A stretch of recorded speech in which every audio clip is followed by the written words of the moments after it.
After another brutal start that helped cost the Mariners a chance to sweep the Cardinals this weekend, what do you do with Chris Flexen? We'll answer that and more here on Mariners Mailbag Monday. Colby, hit it. You are Locked On Mariners, your daily Seattle Mariners podcast, part of the Locked On Podcast Network, your team every day. Ahoy, sailors. It is Monday, April 24th, 2023. This is Trident Gonzalez and Colby Patton for the Locked On Mariners podcast. I told you I was going to say it. This episode is brought to you by Ultimate Baseball GM. Ever dreamed of becoming an MLB GM and managing your baseball franchise? And this game is definitely for you. To download the game, just visit ultimatebaseballgm.com or look it up on the app stores. Our listeners get a 100% free boost to their franchise when using the promo code Locked On in the game. Thank you so much for making us your first listen. Subscribe, like, and turn on alerts if you're watching on YouTube, or subscribe and leave a 5-star review on your preferred podcast platform if you like what you hear. And if you're part of the crew and rock with us every single day, let us know in the comments below. And if you want to hear from us even more, please consider signing up for our Patreon by scanning the QR code right above my head. The link, as well as our social accounts, is also in the description of this episode. And this episode is Mailbag Monday, the show where we answer your Mariners questions. And we're going to start things off by addressing the Chris Flexen sized elephant in the room here, Colby, because Flexen had another rough one yesterday against the Cardinals. This question comes from Dime Flows. What should the Mariners do with Chris Flexen going forward? His trade value has plummeted with these last couple starts. Do you DFA him and call up Tommy Milone, or keep him as a long reliever and hope he improves? So Colby, yesterday on our Locked On Mariners Twitter account, you didn't mince words. You said very, very bluntly, Chris Flexen should not make his next start. In fact, he probably shouldn't even make the trip to Philadelphia and Toronto either. So do you still feel that way about 24-ish hours after his blow up against the Cardinals? I don't even know anymore, man. Yes. Yeah. What Chris Flexen is giving you right now is not major league quality. That goes beyond his statistics. His repertoire, his arsenal is not major league quality. His command is not major league quality. His control is fringe major league quality. He's not a major league guy right now. He's not. And the Mariners have, championship aspirations, and they can't be weighed down by Chris Flexen because of some, bizarre hope that you didn't just waste $8 million. It's time to cut paid. It's time to DFA. There is no trade value with Chris Flexen. There really never was all that much trade value with Chris Flexen. And now he's only gotten worse and has plummeted whatever little trade value he had. You're not going to get anything for him in July. Even if he turns it around, you're not going to get anything. So what is the value of keeping him around in a long relief role that you don't even use? Like, remember Chris Flexen in the bullpen last year? He would go weeks between appearances. Like, it's just not something you need, especially with the other four guys in your rotation being, relative innings eaters. And we're to that point of the year where, yeah, guys can start to push 100 pitches and stuff like that. So there's just not a lot of value to having Chris Flexen on your roster right now. He's not helping you. Every time he takes the mound, you're essentially punting that game, or any real good shot you have to win that game. You're basically flushing it down the toilet. You need somebody who can keep you in games. Flexen hasn't even been able to do that his last few times out. He's just not giving you a shot. And the Mariners, they've given him that opportunity. They gave him 7 runs to work with in Chicago, blew that. They gave him 3 runs early in yesterday's start. He blew through that really quick. And there's just nothing redeemable about Chris Flexen on the mound right now that makes him worth stashing on your major league roster. Eat the money, DFA him, and, see what happens. He's not going to get claimed. So is there a possibility he could come back on a minor league deal and you could send him to Tacoma that way? Sure. There's a possibility of that if you want to do that. But there's just nothing about Chris Flexen's game right now that is valuable in any way whatsoever to the Mariners, because he's not even eating innings, guys. It's not like, well, he's at least he goes 5 or 6 every time out. He's not even doing that. I think he's gone more than 5 once. He's not good. He's not a major league quality pitcher right now. He's not better than even guys like Bryce Miller, Emerson Hancock, Brian Wu. And if you don't want to go that route, fine, totally get it. He's still not even better than Tommy Milone or maybe even Darren McCacken. The guy is just sub major league quality, and there's really no value to keeping him around in a long relief role that doesn't really exist in 2023 for most clubs. So there's just nothing of value here for Chris Flexen in Seattle. And let's just say that you did put him in that role and he did end up thriving and kind of turning his season around. Okay, great. So as you mentioned, Colby, that role has very little value to begin with to not just the Mariners, but any major league club. And so if you kept him for the rest of the season, okay, that's like a 0.2, 0.3 F4 gain overall. And that's on the high end of the upside, If you trade him, what are you getting? Ask yourself that right now. What are you realistically getting for Chris Flexen if he does turn it around for 3 months, essentially, because that would be about the time left on his contract by the time that you're ready to trade him, by the time that he, turns things around enough for him to be traded. Is that quad A guy that you're going to get Chris Flexen worth going through this for another couple months, trying to rehabilitate him, taking the shot on him? Essentially, is taking the shot on Chris Flexen worth whatever 27, 28-year-old reliever you're going to get on the trade market for him this July? Is it worth that? No, it's not. So move on now. Don't take that risk, because odds are, especially with the way that your team has consistently developed quality relief talent, go out and, bring up Riley O'Brien. Maybe Riley O'Brien can give you 0.2, 0.3 F4 this season. Maybe he can fill that void that essentially you're saying is the upside of Chris Flexen. Now, the other comment that I've received when talking about Flexen over the last day or so has been, well, Jerry should have seen this coming. Why didn't Jerry go out and add more veteran starting depth?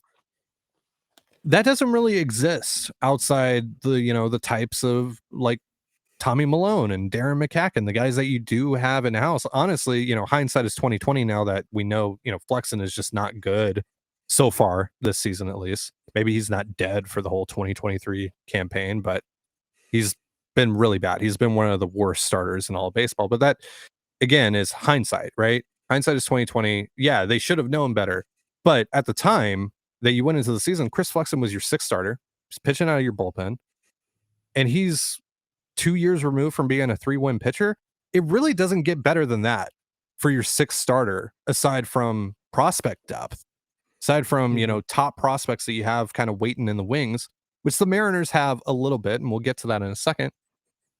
But you weren't going to go out and go after, say, Rich Hill and be like, hey, Rich, here's $6 million.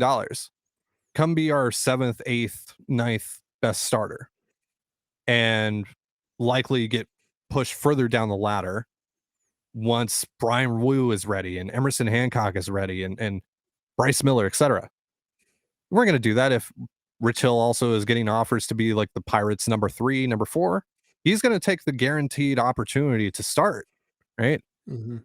Those guys within that realm, the Rich Hill tier of starting pitcher, which is essentially the tier above the Tommy Malones of the world at this point, those guys are there's plenty of jobs around Major League Baseball to start as a pitcher. So there's opportunities for those guys to actually do what they want to go do instead of wait for 3 guys to get hurt in order for them to finally enter the rotation, even though they'll have a chance to, maybe compete for the postseason and, all that stuff with the Mariners. Whereas with the Pirates, they're going to be on a rebuilding team, or at least so we thought entering the season, but that's just not going to happen. That's just not realistic to add guys of that magnitude to be your 7th, 8th, 9th starters. They're just not going to do it, no matter how much money you're really throwing at them, because those guys, they want to compete. So that to me, that's a dead end. If you're trying to pin this on Jerry, the front office, the organization, etc., that's a dead end. They did what they were supposed to do. They were in a better position than most people are as far as their 6th starter goes with someone like Flexen. But right now, you DFA him, you wash your hands of him, and you go to Tommy Malone or Darren McCacken or whoever, and you just hope that they can be a good enough bridge to Robbie Ray returning, or Brian Wu, Emerson Hancock, Bryce Miller, to where you get to a place where you feel comfortable in calling those guys up. Right. So that's what it is. All right. It's unfortunate, man, because like you really, I mean, you and I thought that Flexen was better than Marco heading into the season. That's obviously not been the case. You were hoping that, hey, again, you had one of the better situations in baseball as far as that situation goes. You would have liked for that depth to actually show up here, but that just hasn't been the case. And so you got to move on, especially when you have aspirations like the Mariners do. All right, more questions coming up here in just a moment, but real quick, a reminder, this episode of Locked On Mariners is brought to you by Ultimate Baseball GM. Ever dreamed of becoming an MLB GM and managing your professional baseball franchise? Well, your dream can come true, and this game is definitely for you. Manage every strategic aspect of your team, play through the season, and lead your team to glory. You're responsible for hiring the right coaches and staff, managing team finances, scouting and drafting players, managing difficult personalities, navigating your franchise through free agency, and all the ups and downs of a season. All this in a challenging and realistic game world. Ultimate Baseball GM is completely free and playable offline, or you can play on the go as you want and when you want. It's basically the Jerry DePoto simulator. So instead of saying Chills DePoto did it again, you can now say Chills I did it again. Download it now, and Locked On Mariners listeners get a 100% free boost to their franchise when using the promo code Locked On in the game store. So make sure to check it out. To download the game, just visit probaseballgm.com, scan the code, or look it up on the app stores. That's probaseballgm.com. Ultimate Baseball GM. Start your dynasty today. And you're listening to the Locked On Mariners podcast. Thank you again for making us your first listen here on Mailbag Monday. And a reminder, folks, that the next 3 days, we're doing post-game shows for each and every single game in the Phillies series because of the weird East Coast time hours. So be on the lookout for that. And you can catch all of those games on the Mariners hometown broadcast on SiriusXM with the SXM app. Colby, I've been talking for quite a while. I'm sorry. I'll let you talk now, as we are now at the part of the show where we remind our lovely listener here what we got going on with Feeding America. We only got a few more days left on this, what has proven to be a wonderful fundraiser with a lot of support from our listeners. It's been really cool. So where are we at right now? And he's still talking.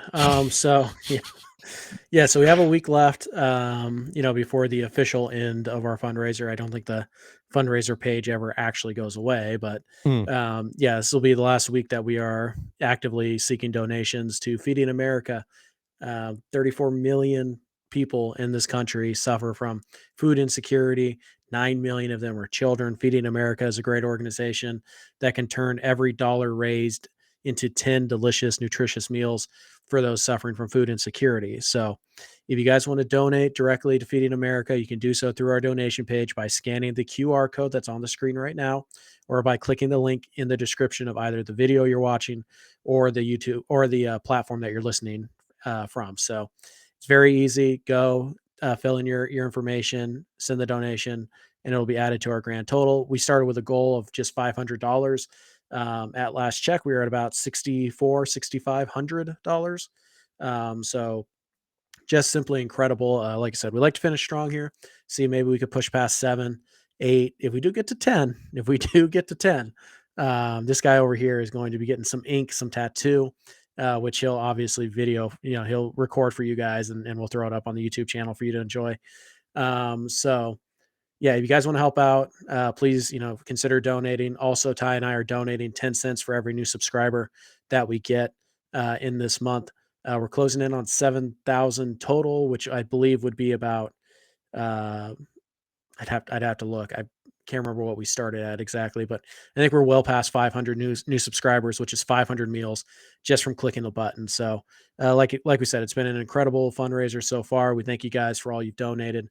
We're hoping you can dig a little deeper and help us either by donating, subscribing to the channel, or spreading the word and telling your friends and your family about this awesome fundraiser. And I don't know, maybe it's time to start adding some, at Mariners and see if they want to put some money in this, $81 million profit, $3,000 donation to get this guy Look tattoo. at Colby trying to appeal to that corner of Mariners fandom. I'm trying to put food in people's mouths. All right. Okay, So all right. yeah, don't try and spin this on me. But yeah, also, if you guys already have donated, go to your employer and see if they will match your donation. A lot of companies will do that as well. So that's an option for you guys as well. So again, thank you guys so much for the support so far. It's been awesome. Let's finish strong. We have another week to go. And then, we'll regroup for a little while, and then we'll probably do another fundraiser like this, maybe for a different organization, maybe for Feeding America again in a few months after we kind of recover from this one. But again, the support has been incredible. So thank you guys so much. Thank you guys. We absolutely appreciate it. We got a lot of questions this Mailbag Monday that were essentially some variation of one another. So Yeah. that's why we spent so long talking about Chris Flexen, because there were a lot of questions about Flexen. And here's another one that was at least a bit more different than the last question we answered. This one comes from Jace. Who would replace Diego Castillo, Tommy LaStella, and Chris Flexen if they were sent down or cut in the next couple of days? So you said, along with Flexen, by the way, on our Twitter yesterday, that Tommy LaStella, Diego Castillo, even for that matter, probably shouldn't make the trip to Philadelphia, Toronto, and Oakland. So what would be the 3 moves you would make if those guys all went away? Right. So you're DFAing Chris Flexen. You don't need a starter for another 4 days. So you don't have to call up a starter. You can call up a reliever. Matt Festa is starting to throw the ball a little bit better down in Tacoma. So he's an option. You could also go get Riley O'Brien, who the Mariners actually like quite a bit. So I think it's just somebody like that. I don't think you're calling up, Baroa or Wu or anybody like that yet. So it's one of those guys. And then eventually you'll have to make another move to add Malone to the who I think should get the next start for Flexen. You're DFAing LaStella. I think you would really like it to be Taylor Trammell since he's already on the 40 man. But how many at bats does he need? You get 20 days on a rehab assignment. I think he's on day like 6 or 7. Do you really want to rush him when he didn't have a spring training? Essentially, I don't know if you want to do that. So And I'd he also probably has options, so that doesn't even really matter right. at the end of the day. Yeah. Right, but he is still technically on your active roster. He's just on Yeah. the IL. So, Yeah. I think I would probably just do Mike Ford. Just Michael put him on the Harrison 40. Ford, baby. Yes, the Mariners have 2 Harrison Fords in their organization. How great is that? So I would probably put Ford on the bench and get him some DH at bats here and there. So I think I would probably do Riley O'Brien for Flexen.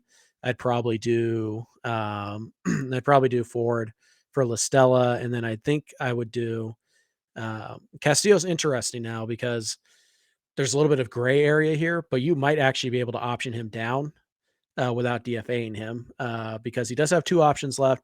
There's a cutoff with service time where you have to get the player's permission to send you down.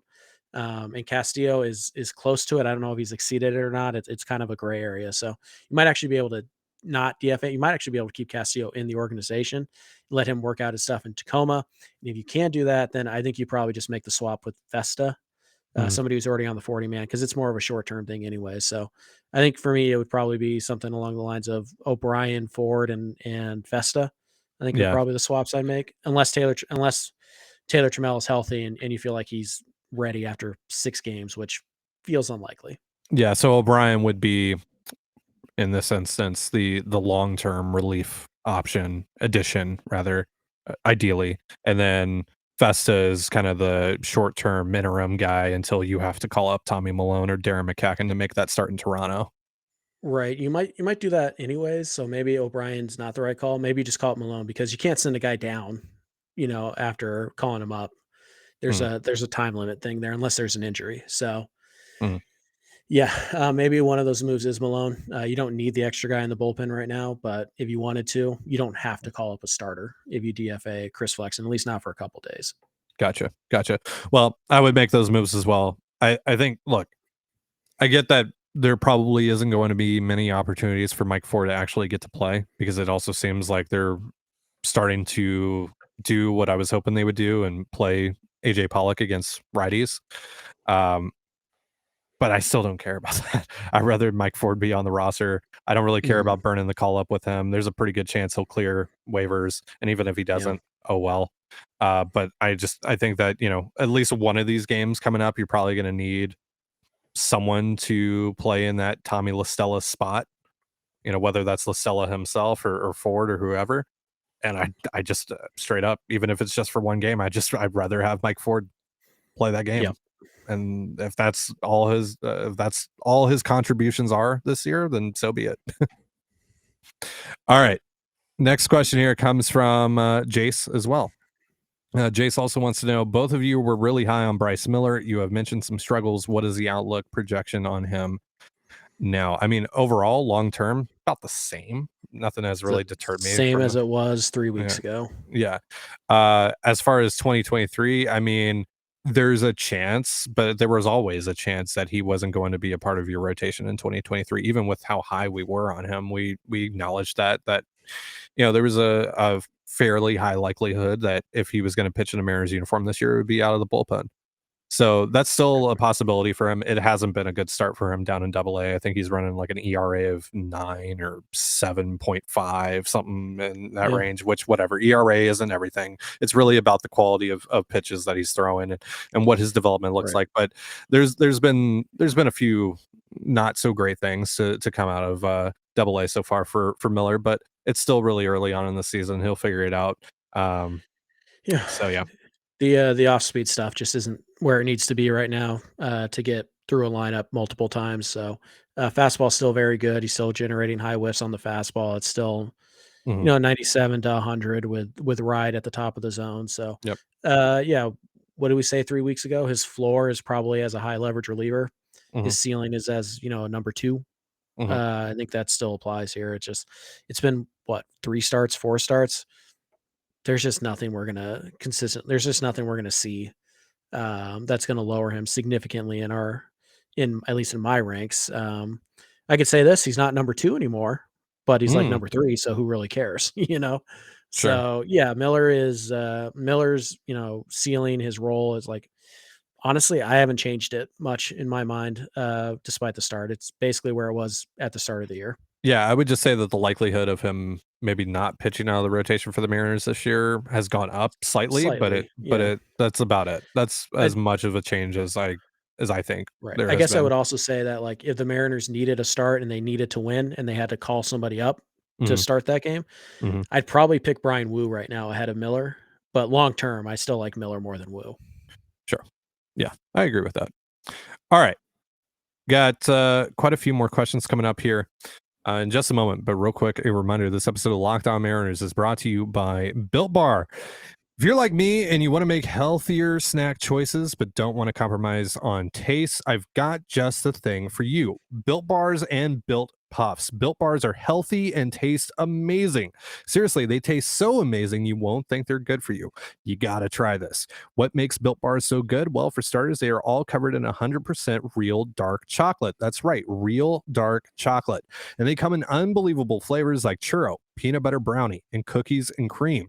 I'm not sure how Built does it, but these bars taste like a candy bar while maintaining amazing macros. And what's even better is that they are healthy. Only 130 calories and 4 grams of sugar with a whopping 17 grams of protein. And now you don't need to wait around to get yourself a box. For years, we've been talking about ordering your Built bars at Built.com, but now you can get them at your local Walmart or Sam's Club, while you can still get your specialty flavors over at Built.com. That's right. Head to your nearest Walmart today, walk to the pharmacy section, and grab yourself a box of Built Bars. You can pick up a 4-bar box of cookies and cream bar, double chocolate bar, or coconut puff. And if you're close to Sam's Club, run in and grab a 13-bar box with our hit flavors, brownie batter puff and churro puff. You can thank me later. This episode of Locked On Mariners is also brought to you by BetterHelp.com. Getting to know yourself can be a lifelong process, especially because we are always growing and changing. Therapy is all about deepening your self-awareness and understanding, because sometimes we don't know what we want or why we react the way we do until we talk through things. BetterHelp connects you with a licensed therapist who can take you on that journey of self-discovery from wherever you are. Therapy can be helpful for learning positive coping skills and how to set boundaries. It can empower you to be the best version of yourself. If you're thinking of starting therapy, give BetterHelp a try. It's entirely online, designed to be convenient, flexible, and suited to your schedule. Just fill out a brief questionnaire to get matched with a licensed therapist. And if you don't feel that your match is suitable for you, you can switch therapists at any time for no additional charge. Discover your potential with BetterHelp. Visit BetterHelp.com/LockedOnMLB today to get 10% off your first month. That's BetterHelp, HELP.com/LockedOnMLB. and you're listening to the Locked On Mariners podcast. Thank you again for making us your first listen here on Mailbag Monday. And again, catch the Mariners and the Phillies Tuesday, Wednesday, and Thursday, all on the Mariners hometown broadcast with SiriusXM via the SXM app. Let's get back into these questions here, Colby. We got quite a few left. This one comes from Jameson. Has Jared Kelenic done enough so far this season for you guys to feel comfortable that he will be at least an average major league level bat or better the rest of the way? Yes, to me. Colby, I think you're gonna. Yeah, that's no. 80 WRC plus the rest of the way. You're such a hater. Yeah, the answer is yes for me. I think so. But I'll get into why. You go first.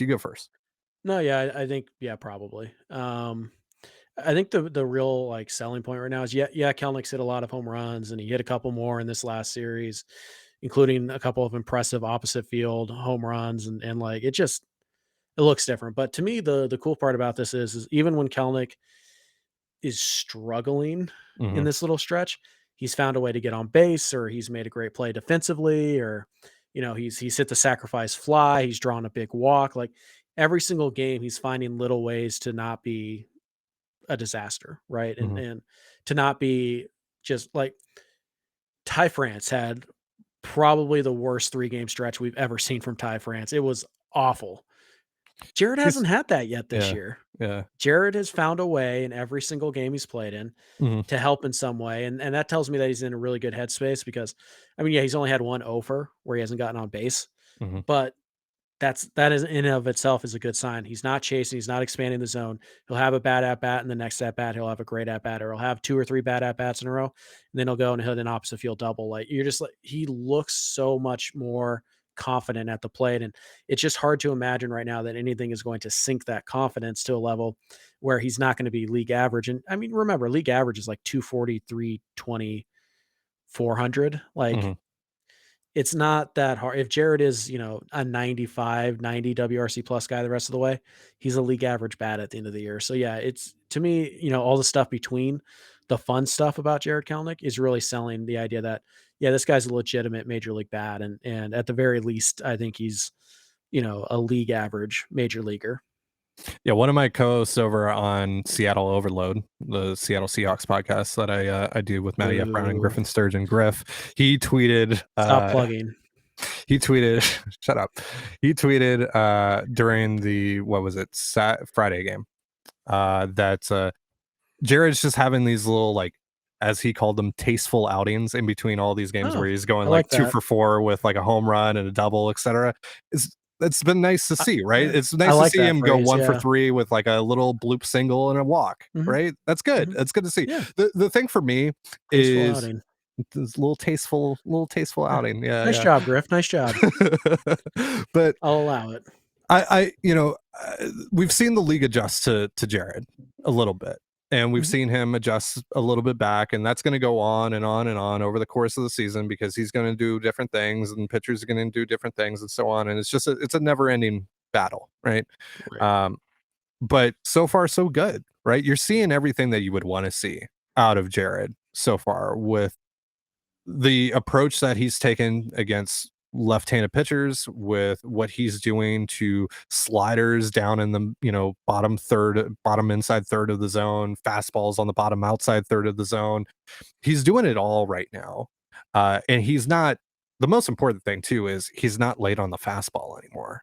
That's been a big thing for him. That's changed everything for him because the way pitchers are pitching to him hasn't really fundamentally changed this year from the last couple years. He's gotten cookies in the past, but just hasn't done anything with them. He's now doing that. And on top of that, he's hitting some really difficult pitches, right? I don't like the cliche of, professional hitting or a really good piece of hitting and all that, but that's what we're seeing, right? We're seeing what would be considered a really good piece of hitting out of Jared Kelenic right now. those pitches that are on the Ty outside doesn't part of the think plate, Jared and he's Kelenic is a professional hitter. but those pitches that we Shame. see on the outside part of the plate, he's just doing something with them, right? He's not trying to He's do not too rolling much. over. He's not trying to do too much. He's not trying to send the ball like 600 feet out of the ballpark. And the home runs are just naturally coming to him because he's just naturally that strong and that physically gifted. So that's just going to happen, right? But on top of that, he's getting on base. He's getting those singles when it's not really working out for him. Again, he's having those tasteful outings, and it's really nice to see out of Jared. And it makes me very confident that, yeah, he can maintain at least 70% of this, right? And be an above league average hitter in 2023. So, you know what? Jared Kelenic going to post a 191 WRC plus all through the year. So, oh yeah, somebody's higher on Kelenic than somebody else. All I'm saying. Next question comes from Lightning Andrew. Round. Colby, you mentioned Ty France. How many double plays is Ty going to hit into this year? Good God, Andrew added, by the way. Okay, I know that it feels like a lot, but that's really only because like he's hit into 3 in the last like 5 games. Days. Yeah, the last 3 in the last 3. 3 in the last 3. Look, but would you believe me if I told you that he only has 4 ground and double plays this year? Yeah, all in the last 4 games. Like, let's not pretend for a second that Ty France was good against the Cardinals. No, he was not. He was the worst player on the field. Full stop. Like, he was awful. And yet the Mariners found a way to take 2 or 3. No, he was bad. No. I was saying on the field. I was like Tommy LaStella was present, but he didn't play. So I mean, yeah. So yeah, no, he was awful, and the Mariners still found a way to take 2 or 3, which was nice to see the team pick up Ty for once. But he's going to ground into a lot. Ty France hits ground balls. He doesn't hit fly balls. Slow as hell. And he's really slow. So yeah, he's gonna hit some, particularly if Julio's leading off. Julio's gonna get on base. In Ty France, he hits a lot of ground balls. A lot of those ground balls find holes and they become base hits. So it's just kind of a trade-off that you have to make with Ty France. He's going to ground into some double plays. Yes, he's also going to shoot the gaps, and he's going to go the opposite field, and he's going to take advantage of that hole on the right side because the first baseman's holding on Julio and the second baseman is shading up the middle. France is going to take advantage of that too. So it's just one of those things. It's a trade-off thing. He's going to hit into double plays though. He's slow and he doesn't lift the ball particularly well. So yeah, it's going to happen. Yeah, look, it's the give and take of even the best players in the game. Julio has some give and take as well. Obviously, we've talked about that in the past. Perfect. Obviously, yeah. What is Ty hating on Jared Kelenic, hating on Julio? Like, good Lord. Look, I don't know. I guess I'm just toxic today. All right, but in all seriousness, with Ty, it'll be fine. Everyone has a bad series. It's gonna happen. Yeah, he's gonna ground into some double plays, but the give and take of that is for as many, for as few double plays as he hits or whatever, there's also going to be some really, really great moments as well. So you'll take it. All right, coming from Nate. I know we don't want to mess with Jared Kelenic, but when will it be appropriate to alter the 1 through 6 in the lineup? I eventually like Jared at 2 and Gino down at 6. I think it's time to make some minor tweaks to the lineup. I think right now with the way that Cal and Gino are hitting, they should be. There's no reason that they should be hitting ahead of Teoscar Hernandez and Jared Kelenic. So here's the deal. Okay. I'm fine with them moving Kelenic ahead of Raleigh and or Gino. I'm also fine with them just leaving him right where he is. There is something to be said about just a comfort level of knowing you're going to be in the 6 hole every single day in the lineup and not trying to burden, not trying to change the mindset of Jared Kelenic, which admittedly we don't know if it would or it wouldn't, but why risk it? So if they want to move him up, then fine. I get it. If they don't, I also get that, but there's legitimately no reason for Teoscar to still be hitting 5th. He's figured it out. He's hitting very well. He had a good series, got robbed a few times even, or would have been an even better series. Like he has been on a nice little roll the last few days. Teoscar's back to what we thought he was going to be. And he should be hitting 3 if for no other reason. He's one of your 3 best hitters, like full stop. That's the end of the thought experiment. Right. Yeah. And then however you want to stack them, I would still keep Raleigh in the cleanup spot just to kind of break up the righties a little bit. You can do that with Jared Kelenic as well. You could, but like, if I'm moving Kelenic up, I'm probably moving him up to 2 or 3. Yeah, I was thinking move him up to 3 and then let Teo hit 4. I'd rather get Teo an at bat in the first, but like fine, whatever. I'm open to pretty much anything at this point. But I'm also I'm totally okay if the Mariners just want to keep Kelenic where he is and just let him ride that wave that he's on right now. But I would definitely swap, at the very least, I would swap Gino and Teo, because Gino is, they rode the hot streak when he was hot, and as we know, Gino is a streaky hitter. He's on a cold streak right now. It's time to flip him to the 5-hole where he doesn't get as many opportunities with guys on base, because Julio and JP are doing their job. JP especially getting on base. Let's give a guy like Teo, who's hot right now, a few more opportunities to knock him in instead of the strikeout machines that are Cal Raleigh and Eugenio Suarez, who both are a little bit of a slump right now. Would you consider hitting No. JP any higher, like No. 7? No. Nope. Okay, why? Why would I? Elaborate. Why? We're out of time. Like, we got 3 more questions to go, my man. Why not? He doesn't want to answer the question. He's scared to compete. Okay. I'm actually just worried that you're going to get an email from our boss telling you to wrap it up, because we should be wrapping it up right now. But look, at the end of the day, JP's in a great spot in the 9-hole. He's exactly what he needs to do. He's drawing walks. He's getting just enough hits. What does hitting him 7 do? Who are you going to hit 9th? You going to put Tommy LaStella 9th? Really? Is that what you want to do? Better than him hitting 7. I guess. It's not, though. It's not, because then Julio gets nobody to drive in. So True. No, I wouldn't consider moving him up. I saw somebody ask this question that JP hits better when he hits higher in the order, and I thought that was interesting. So I actually looked it up. I have the stats right here. This is why I asked, by the way, was because of that question. Yeah. When JP Crawford hits leadoff in his career, which is the spot in the lineup he has the most career at bats, he's put up a 98 WRC plus, about league average, a little bit below, nothing special. When he's hit second, it's an 86 WRC plus. When he's hit third, it's 34. Now, would you believe it? When he hits cleanup, JP Crawford is at his best. Believe it or not, JP Crawford has a 163 WRC plus as a cleanup hitter. Are we all of a sudden going to say put JP? How many games does he have in the cleanup spot? Like 3? It's irrelevant. But also, by the way, when he hits 5th, it's 122. When it's 6th, it's 130. When it's 7th, it's 91. When it's 8th, it's 131. When it's 9th, it's 86. There's no correlation. So clearly he should be hitting 8th. Sure. That's Actually, what those numbers he should tell be us. hitting 4th. So yeah, to answer 2 questions in one, JP's not better at the top of the lineup than he is at the bottom. That's just not an accurate statement. So no, keep JP 9. Calling our listeners liars now. I'm calling them misinformed. Peter here asks, what is the ideal bench and DH situation once Trammell and Marlowe are deemed ready? Relatedly, how concerning is Murphy's slow start with regards to not running Cal into the ground?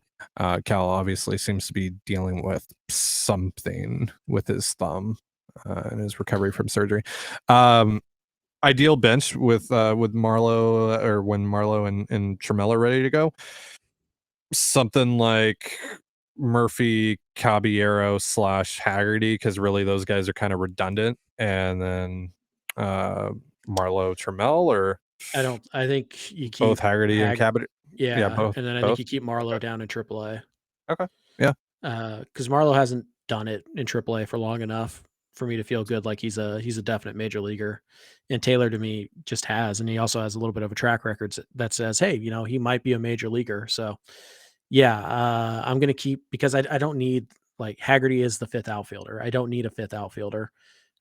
Actually, Trammell's the 5th. I don't need a 6th. So, yeah, I keep the more versatile guy in Caballero and Haggerty. Now, if Haggerty continues to struggle, and I noticed Dylan Moore wasn't in the mix, which I think is smart. Who knows when he comes back?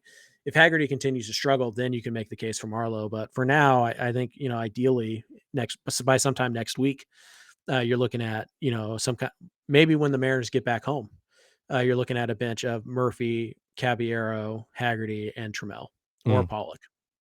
Or Pollock, yeah. Kind of depending on matchup. Well, it's also going to be interesting too. I mentioned that they're starting to hit Pollock against righties more, and he's had some success against the righties. He had another good day yesterday, despite putting up I don't think he actually had a hit yesterday, but he had a couple of hard hit balls. Yep, got robbed and left. Yeah. Got warning track. Got Marine layered in center. So are they going to keep on doing that when Tramel's around? Like what? Like Probably. It's not going to be a handedness matchup. It's just going to be who do you this guy feel? has a really good Yeah. changeup. Tramel doesn't hit the changeup that well. Let's go Yeah. with Pollock. Blah blah blah Right. stuff like that. And by the way, the Murphy's poor play hasn't stopped the Mariners from hasn't made the Mariners run Cal Raleigh into the ground. They just gave him 3 days off in a row. So like clearly they're feel okay enough about the rest of the team that they're willing to give Cal time off if he needs it. Yeah. All right. Last question here, very quick from Harry DePoto. If you were forced to sign Jared Kelenic long-term tomorrow, what contract extension would you offer him? So forced? Is he forced to sign it? Because then 10 years, $10 million. Okay. All right. So if we're looking to buy out his RBers, let's say that he is projected to make 4, 8, 16 in that order over his 3 RBers. So that's what, 28? That's 28. Let's round it up to 30. Let's make It's it probably he's super 2 as well. So okay. when you So have the then, super 2, it'll be about 30. yeah. So let's round that up to 30 and then make it 32 if you want to bump him up to like $1 million a year for this year and next year. And then, all right. So then I'm paying, let's go like extra. So the year that I'm buying $20 million In free agency? Yeah. Year of I free don't know. agency If that I'm I'm Cal, buying. I'm probably, or if I'm Jared, he'll be 27, 28, I think. Yeah. I'm probably saying 30 million. Like, why wouldn't I? Yeah. Because I don't need to get an extension done. Yeah. You want the extension. I don't. So, like, if Ty is playing the Mariners and he says, hey, we'll give you 7 and what we decided, like 53. Sure. Yeah. I'm probably, if I'm Jared, I'm like, why not 770? You know what I mean? Like, Well, so, and if you're the Mariners, you're going to say, well, Jared, you've only been good for 20 games. Like, yeah. So the idea that I essentially had was that you buy out 1 year free agency and then club option after that for like 4, 5 years at like Jared doesn't seem like the 25 to club 30. option type of guy, but maybe. Well, but that's been the structure with a lot of these. So, like, your idea, like is the one guy that I went to was Brian Hayes. When I thought so you're about like, this, we'll give you 6 and 50, which is, or 6 and 53-ish, 53-ish, which is a little bit of a bump over if you just play it out. And then we'll offer you like a 4-year club option at like 25 million each. Yeah. So that would be like, so if we max out, then it is a 10-year, $150 million contract. Something around that area. Yeah. I mean, I don't think Jared would take it, but I think the question was if we were forced to me. offer it to him. Yeah, he doesn't have to take it. So. Yeah, he doesn't have to take it. Yeah, I think I'd probably shoot for something with that similar structure, but I think I'd probably try and get away with it for like 120, 125. I just don't think Jared would take it, but that's something that protects me enough that like if this turns into an Evan White, it doesn't like completely derail future plans. And you can kind of backload it in a way that, or front load it. You could structure it in a way that makes sense financially for the team right now. So yeah, I wouldn't be opposed to that offer. All right, that's going to do it for our show. We're well over time. Thank you so much for joining us here on the Locked On Mariners podcast. For Colby Patnode, I'm Trident Gonzalez. Be sure to give us a follow on Twitter at LO_Mariners. You can follow me at Dane Gonzalez. It's DANEGNZLZ. And Colby over at CPAT11. That's CPAT11. Follow us on Instagram and TikTok as well over at Locked On Mariners. That's one word, Locked On Mariners. You can also find all that stuff in the description of this episode. And thank you again for making us your first listen here on Mailbag Monday. We've got post-game shows coming every single day for the next 3 days. So join us shortly after the Mariners-Phillies game tomorrow night, and you can listen to that whole series on the Mariners hometown broadcast with SiriusXM on the SXM app. But for now, have yourself a beautiful baseball day, and we'll see you tomorrow night. Peace.